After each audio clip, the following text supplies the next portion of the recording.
कोरोनाचे संकट, शाळा कधी सुरू होतील माहिती नाही. तुमचे शिक्षक आणि तरुण भारत तुमच्या साथीला आहोत. मजा मस्ती फार झाली, आता घर बसल्या अभ्यास करा. तरुण भारत न्यूज या यूट्यूब चॅनलवर. नमस्कार विद्यार्थी मित्रांनो, आज आपण संत पुरंदरदास हा पाठ शिकूया. संत पुरंदरदास या पाठाचे लेखक आहेत डॉक्टर प्र. जोशी. पूर्ण नाव आहे डॉक्टर प्रल्हाद नरहर जोशी. यांचा जन्म 1924 साली झाला आणि मृत्यू 2004 साली झाला. 20व्या शतकातील अत्यंत नामवंत श्रेष्ठ असे साहित्यिक म्हणून ओळखले जाणारे, आपल्यातून निघून गेलेले साहित्यिक. पुणे विद्यापीठामध्ये त्यांनी PhD संपादित केले आणि त्यानंतर पुण्यामध्येच त्यांनी अध्यापन कार्याला सुरुवात केली. अध्यापन कार्याबरोबरच साहित्य क्षेत्रामध्ये सुद्धा त्यांनी भरपूर असं योगदान दिलेलं आहे. साहित्य क्षेत्रामध्ये त्यांनी दिलेल्या योगदानामधील विज्ञानपर कथा त्यांनी लिहिल्या.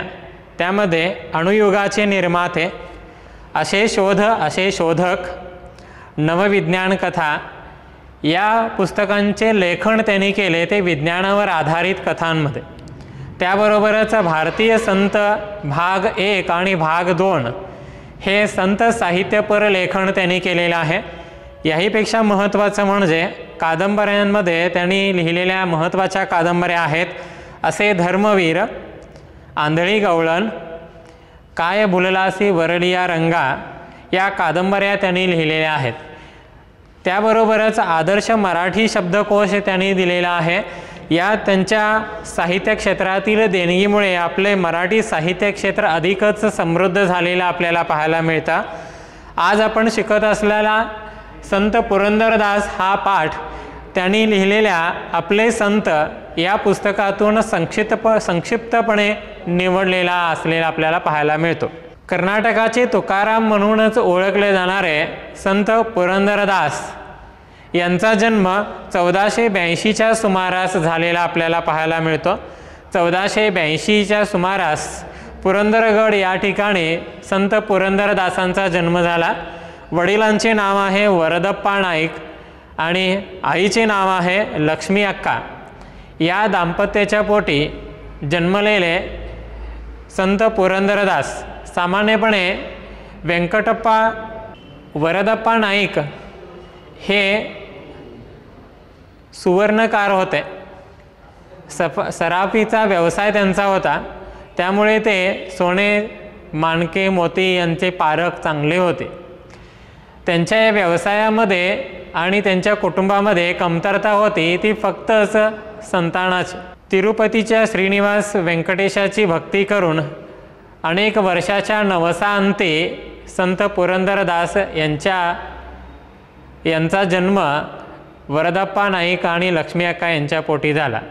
म्हणजे संत पुरंदरदास हे नवसाचे होते, नवसाअंती जन्मलेले होते.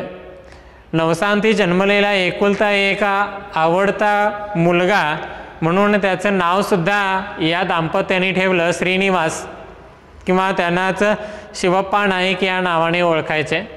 वडिलांच्या मृत्यूनंतर शिवप्पा नाईकच्या हाती सारा व्यवहार आला. व्यवहार त्यांच्या हाती आल्यानंतर त्यांनी आपला व्यापार आणि आपला व्यवसाय खरोखर अत्यंत उत्तमरित्या वाढविला.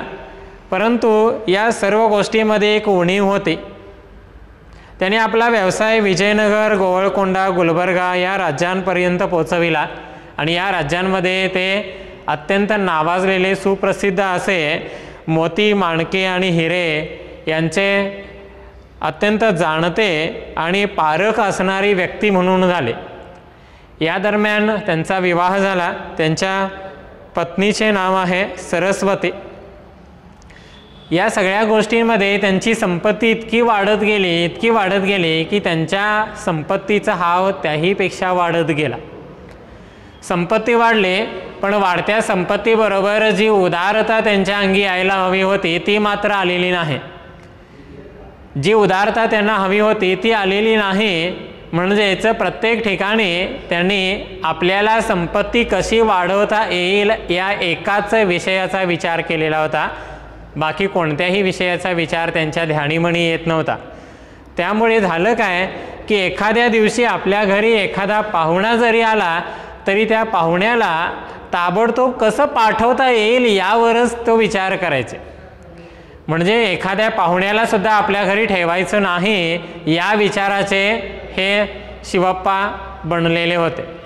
या शिवप्पांच्या वागण्यामुळे त्यांना मिळालेली पत्नीसुद्धा अक्षरशः कंटाळलेली होती, कारण ती अत्यंत सुशील धार्मिक वृत्तीची होते. त्यामुळे शिवप्पांचा हा स्वभाव तिलासुद्धा आवडत नव्हता. पण पर्याय नाही, आपला पती आहे, त्याच्या सांगण्याप्रमाणे वागलं पाहिजे. एक दिवस झालेला प्रसंग कोणता तर एका ब्राह्मण या शिवप्पाच्या दुकानाला आला आणि तो सांगू लागला की मी एक गरीब ब्राह्मण आहे, एक वेळ जेवण मिळणंसुद्धा कठीण आहे आणि अशावेळी लग्नाला आलेली मुलगी आहे. यावेळी जर तुम्ही कोणत्याही प्रकारचं दानधर्म कराल तर कन्यादानाचं पुण्य तुम्हाला मिळेल.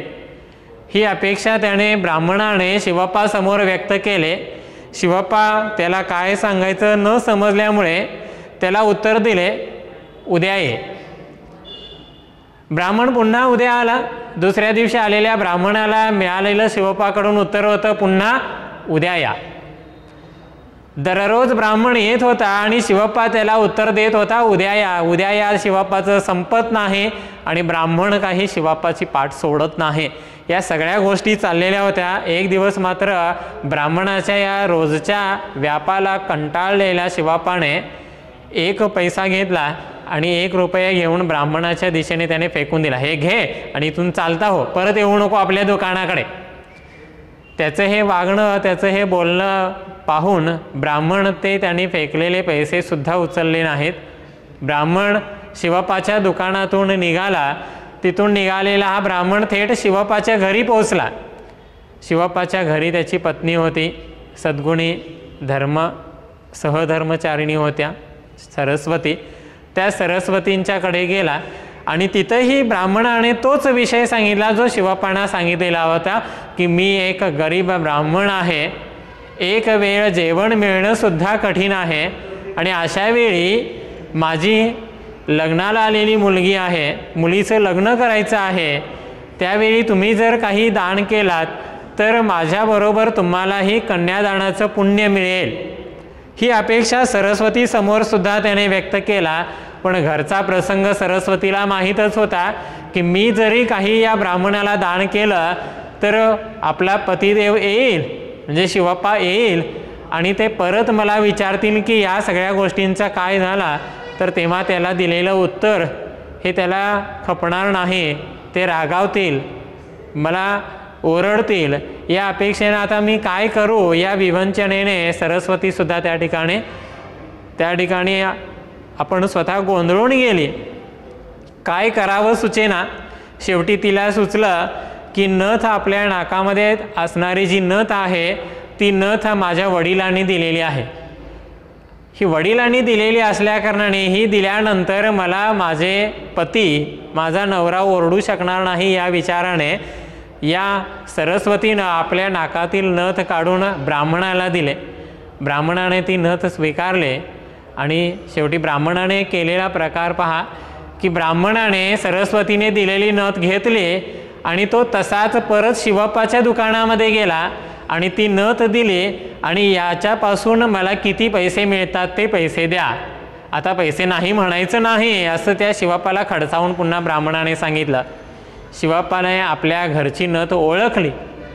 त्याने ती तशीच नथ घेतली, सीलबंद करून दुकानामध्ये ठेवला आणि परत तो आपल्या घरी गेला. आणि घरी गेल्यानंतर पाहतोय तर बायकोच्या नाकामध्ये नथ नव्हती. त्याने प्रश्न केला, नथ काय केली? तर बायकोने सरस्वतीने उत्तर दिलं, आहे इथंच काढून ठेवलेली आहे.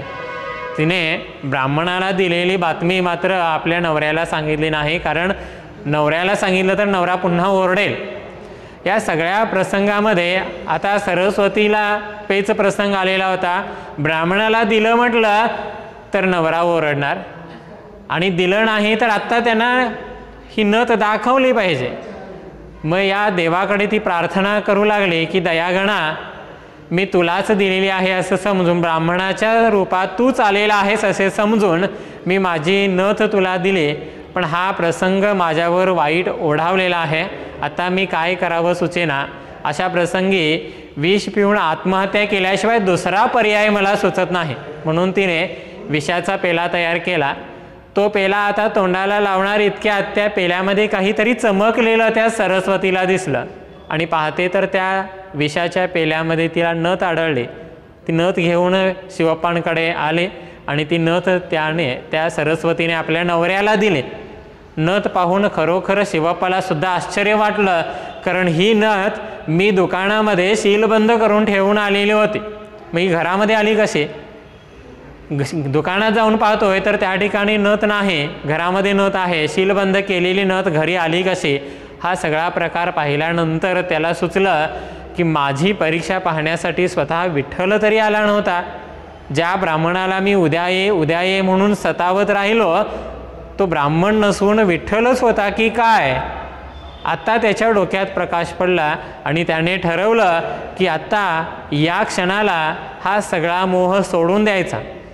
पती पत्नी दोघंही आंघोळ करून साऱ्या संपत्तीवर त्यांनी पाणी सोडून दिलं. आपल्याजवळ असणारा पैसा, दागिने, घर जे काही असेल ते सारं साहित्य त्यांनी इतरांना, गरजूंना, गरिबांना, ब्राह्मणांना दान केलं आणि स्वतः दोघंही भीक मागून का असेना पण जीवन जगायचं ठरविलं. त्यासाठी त्यांनी शिवप्पा आणि त्याची पत्नी सरस्वती दोघांनीही यानंतर फक्तच विठ्ठल भक्तीचा मार्ग आक्रमायचा, या व्यतिरिक्त दुसरा कोणताही व्यवसाय किंवा संपत्तीचा हाव आणायचा नाही असं ठरविलं. यावेळी त्यांनी विजयनगरचा राजा कृष्णदेवराय यांचे गुरु यतिश्रेष्ठ स्वामी श्री व्यासराय, अत्यंत मोठी सर्वश्रेष्ठ व्यक्ती होती, त्याच व्यक्तींनी या शिवप्पांनासुद्धा दीक्षा दिली आणि त्यांनी शिवप्पा हे नाव बदलून त्यांना दुसरं नाव दिलं आणि तेच नाव म्हणजे पुरंदर विठ्ठल. आत्तापर्यंत सोन्याचे व्यापारी म्हणून ओळखला जाणारा शिवप्पा यानंतर ओळखला जाणार आहे पुरंदर विठ्ठल म्हणून. तेव्हापासून लोकांनी त्यांना पुरंदरदास म्हणून ओळखण्यास सुरुवात केली. यानंतर खऱ्या अर्थाने पुरंदरदासाच्या भक्ती मार्गाची सुरुवात होते. याआधी पुरंदरदासांचा व्यापारी मार्ग होता, यानंतर पुरंदरदासांचा भक्ती मार्ग सुरू होतो. भक्ती मार्गाचा प्रसार करत असताना विठ्ठल भक्तीचा प्रसार त्यांनी केला आणि विठ्ठल भक्तीचा प्रसार करण्यासाठी त्यांनी पदांची रचना केलेली आपल्याला पाहायला मिळते. या पदांच्या रचनेमध्ये सध्या आपल्याकडे काही उपलब्ध असणारे पदरचना त्यांची आहे ग्रंथ. त्यामध्ये द्रौपदी वस्त्रहरण, सुदामचरित्र, परतत्वसार असे काही ग्रंथ आजही पुरंदरदासांचे उपलब्ध आहेत. त्यांनी या पदांच्या माध्यमातून सांगण्याचा प्रयत्न केला तो फक्त एकच की मनुष्य या नात्याने जीवन जगत असताना आपल्या अंगी चांगले विचार असले पाहिजे, ना की संपत्ती किंवा पैसा या सगळ्या गोष्टी आपल्याकडे असणं हे व्यर्थ आहे. मनुष्य जन्मतः कोणी शूद्र असत नाही, वाढता वाढता त्याच्या अंगी येणारे विचार त्याला शूद्र बनवतात. जन्मल्याबरोबर कोणी शूद्र नसतो असे विचार त्यांचे होते. त्यांचे या सारे विचारामुळे लवकरच पुरंदरदास लोकप्रिय झाले. त्यांच्या विचार, त्यांचे तत्त्वज्ञान या सगळ्या गोष्टी पाहिल्यानंतर लोकांनी त्यांच्याकडे पाहण्याचा दृष्टिकोन बदलला.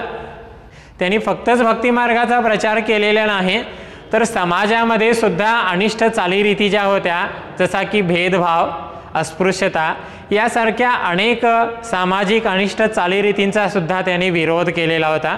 हा सगळा विरोध करताना त्यांना मदत मिळालेली आहे त्या संस्थानिकांच्या, राज्यकर्त्यांची. हे करत असताना त्यांनी प्रवास केलेला होता. तिरुपती, घटिकाचल, कालहस्ती, कंची, मायावरम, श्रीरंग, मथुरा, रामेश्वर, कन्याकुमारी, विजयनगर इत्यादी ठिकाणी त्यांनी प्रवास केला आणि आपल्या विठ्ठल भक्तीचा प्रचार केला. असा हा थोर विठ्ठल भक्त संत पुरंदरदास संपूर्ण आयुष्य त्याने विठ्ठल भक्तीमध्ये घालविला.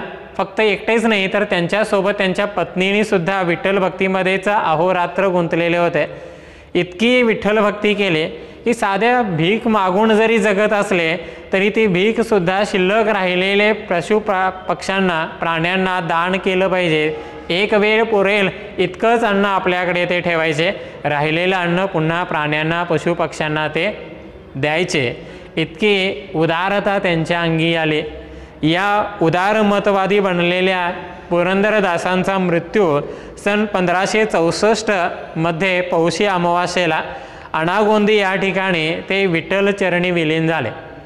असे हे संत पुरंदरदास. संत पुरंदरदासांच्या जीवनामध्ये इतका मोठा बदल घडविणारा प्रसंग कोणता असेल तर तो त्या ब्राह्मणाचा.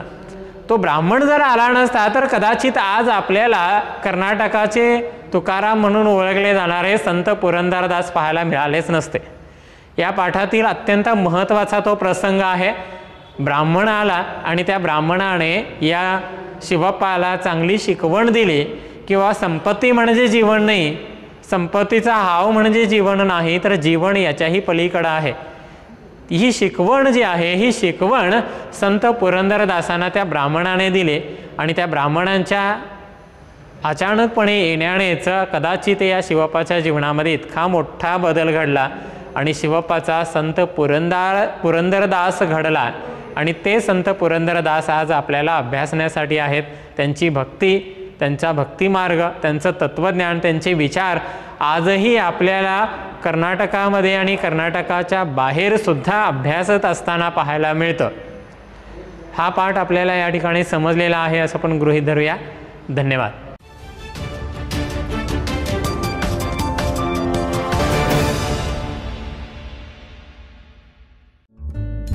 सबस्क्राईब करा तरुण भारत न्यूज चॅनलला आणि ताज्या घडामोडी सर्वात आधी जाणून घेण्यासाठी बेल आयकॉनवर क्लिक करा.